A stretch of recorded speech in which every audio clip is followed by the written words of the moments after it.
What's up guys, John Cortese back at you here, and we're back with part 3, the final video installment for learning the split jerk. Now remember part 1, we had the push press from behind the neck and in the front, and then we also had the push jerk. Okay, part 2 we moved into looking at our footwork here with the chalk line, alright, and then we worked our movement patterns with the split squat jerk, we call that, practicing with the bar in the front, with our feet in the split position, just using that footwork to get where the bar should be, right? So now, once we get that done, sometimes we'll have people do that for a couple weeks, up to 4 weeks of that. We'll move them into practicing the split jerk, all right? And it's not going to be perfect for the first couple weeks or even months. But at this point, they should remember where their feet go, and they should be fairly comfortable with what foot goes forward. And most of the time, you'll be able to tell right away, okay? A good, easy way to do that, if you're not sure still, is to close your eyes and have somebody just push you from the back. When they shouldn't tell you when they're going to do that, and you'll just step forward automatically with whatever foot is most comfortable. I'm left-footed forward. That's most comfortable for me. Just play around with it and see what works best for you. All right.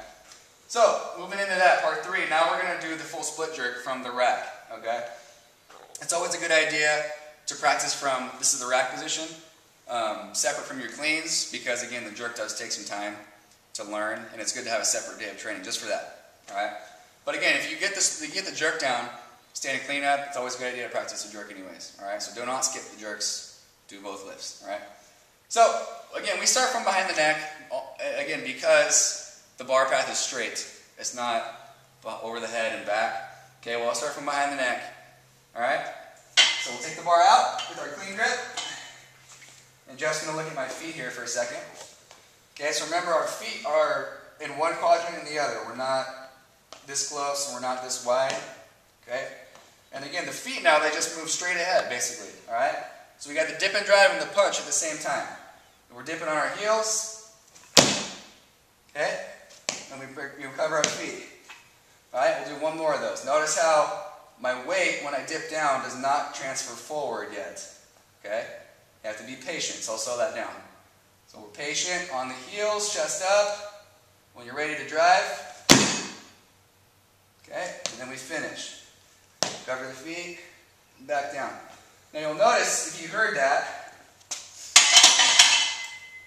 front foot, it's slapping the floor.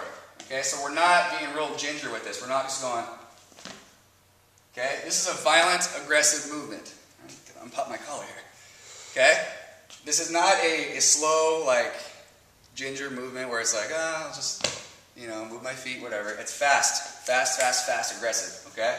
The louder you are at that front foot, you step through, the more probably, the higher chance that you're going to have of making this exercise, or the lift, okay? Now, once we get behind the neck done, which usually that only takes, usually I'll throw in one behind the neck split jerk, lower to the shoulders, and then one jerk from the rack. And that's the way they remember where the bar's supposed to go, behind your head, all right? So now, this is the finished exercise. You take the bar out of the rack. Alright? Remember, don't start going forward, so we don't want to see that. Okay? That's very, very common. It's got to be straight up and down, as close to the face as possible. When we finish by pushing the bar back behind your head. Alright? So now we put it all together. We dip and drive. Push. See, I pushed that one out front a little bit. Now we'll do one more. Dip and drive. Push. Okay, gotta be patient. Do one more. Up into the bar. Push under. Hold it. And recover. Okay, now again, there is no press in this. It looks like there is. But the bar is launched off the shoulders, and the only thing left to do is to punch your body down and split your feet. Right? So the arms punch as soon as the front foot and the back foot hit. Okay, this is a fast exercise. You should be able to jerk right around what you clean, ideally. Eventually, they'll even out.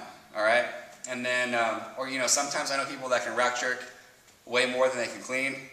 I know some people that can clean way more than they can rack jerk. So it depends on the person, what your weakness is, but it's always a good idea to practice this by itself. All right, that's it, guys. This is part 3 of learning the split jerk. This is John Cortese, and we'll see you later.